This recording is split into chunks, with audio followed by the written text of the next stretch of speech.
non, le marché c'est bon, le marché, non, il y a des risques. Mais de l'autre côté, derrière risque, il y a opportunité aussi. C'est pourquoi on vous demande déjà de distinguer ça. Et là, pour distinguer, vous analysez l'environnement du marché. L'environnement du marché ici, c'est composé de deux aspects très importants. Les clients potentiels, grâce à qui vous pouvez être évoluer, vous pouvez être milliardaire, les gens qui achètent votre truc, c'est eux-là qui vous feront les recettes. Et de l'autre côté, il y a des concurrents, c'est-à-dire des gens qui peuvent vous faire partie du marché. Voilà. Si tu n'es pas fort, le concurrent va te mettre hors course. C'est comme ça. Donc, vous devez être très prudent. Et donc, parlant des clients potentiels, ce sont des facteurs internes qui influencent le marché. Et donc, vous devez connaître leur poids. Donc, le poids du marché en volume et en valeur.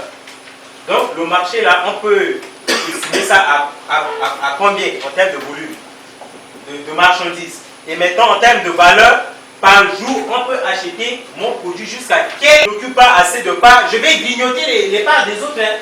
C'est comme ça. Le marché, c'est comme ça. L'entrepreneuriat, c'est comme ça. Je vois que ma part n'est pas si intéressante. Oui, non. Tout le monde a suivi ça. C'est ça la vision. Ce que tu fais en ce moment-là, dans 5 ans, tu vas te retrouver où? Et il y a des gens qui font l'affaire même en ce moment-là, si vous leur posez cette question, ils ne savent pas. Vous, ça ne doit pas être votre cas. Là, même si vous êtes, ou peut-être que vous êtes couturier, ayez d'abord cette vision claire de vous-même. Que dans 5 ans, moi, je vais arriver à ce stade-là. Ça, c'est sûr et certain. Et lorsque vous le savez, c'est ça là qui va vous donner là. Là, votre part de marché, ça doit toujours augmenter. Au jour le jour. Chaque soir, là, vous réfléchissez, vous faites l'état, vous dites demain, ça doit monter un peu.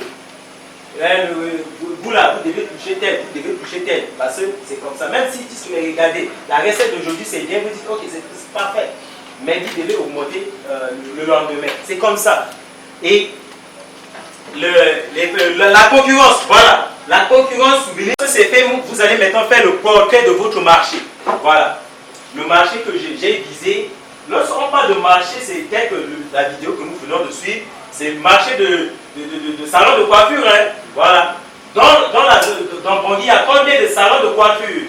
Maintenant, je commence à classer les salons de coiffure un peu simples, les hauts de gamme et ainsi de suite.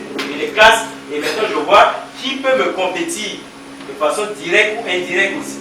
Lorsqu'on parle de marché de, je ne sais pas, ça dépend. Marché de tissu, marché de téléphone, marché de terre. Donc voilà. Et donc vous devez faire maintenant le portrait de ce marché que vous avez visé en estimant le chiffre de votre vente. Et lorsque c'est fait, en termes d'unités aussi, par jour, je peux vendre jusqu'à combien d'unités? Et si vous voyez un peu, d'autres ne le savent pas. Hein. Ils sont là, ils sont vraiment dans la chance. Aujourd'hui, je suis arrivé à tel niveau. Non. J'estime ça. Et je vois qu'est-ce qui a poussé les gens à acheter jusqu'à ce niveau-là.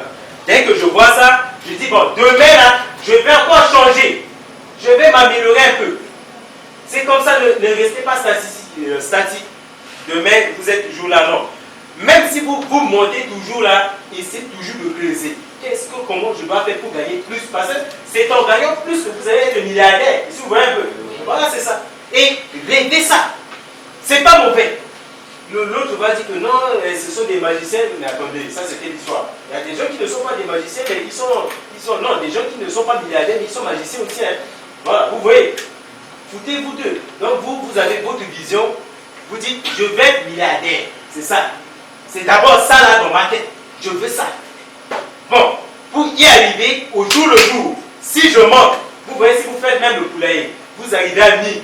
L'autre va se réjouir, ah, j'ai commencé juste avec 100, mais voilà, me passer avec 1000. Il va s'éterniser là, vous dites non, non, moi, 1000 là, ça ne me satisfait pas. Je dois monter.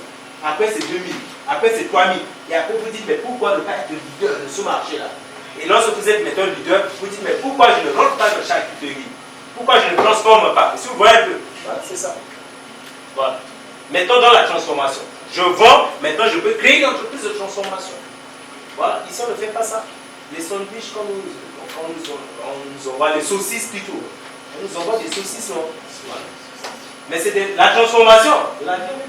Nous on reste dans l'aspect viande réel là. Mais des gens, voilà, des gens travaillent là-dessus. Pour dire que lorsque je deviens je deviens le leader, je peux maintenant me balancer dans la transformation. Et donc, je peux maîtriser l'aspect transformation.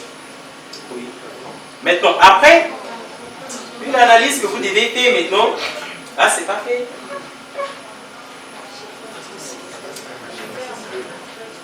Oui, le porter, c'est peut-être que vous vendez quoi. Vous vendez quoi? Qu'est-ce que vous vendez? Là, présentement, mais vous projetez vendre quoi? Quelle entreprise que vous voulez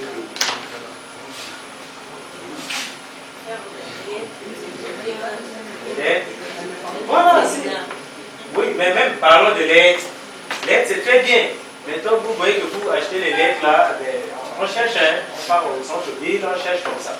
Vous pouvez vous positionner sur ce marché-là, acheter les appareils. Donc, faire le portrait, c'est comme ça. Et puis, pour acheter les lettres ici à Bondy, là, on doit aller où? Vous voyez déjà? Donc, c'est ça, faire le portrait. On doit aller à tel endroit, comme ça, ainsi de suite. Et vous étudiez ça. Ils sont même cachés, bien cachés. Et vous, c'est là que vous vous positionnez. Vous dites, ok, je vais être visible. Hein? Moi, je vais être visible. Si je me mets, je vous dis, c'est à travers cette chose que je vais évoluer. Donc, je ne vais pas badiner avec ça. J'analyse la concurrence, son évolution et sa caractéristique. Donc, premièrement, je vais d'abord présenter les différents produits ou services présents sur le marché qui peuvent me concurrencer. Et si vous voyez un peu, voilà, c'est ça.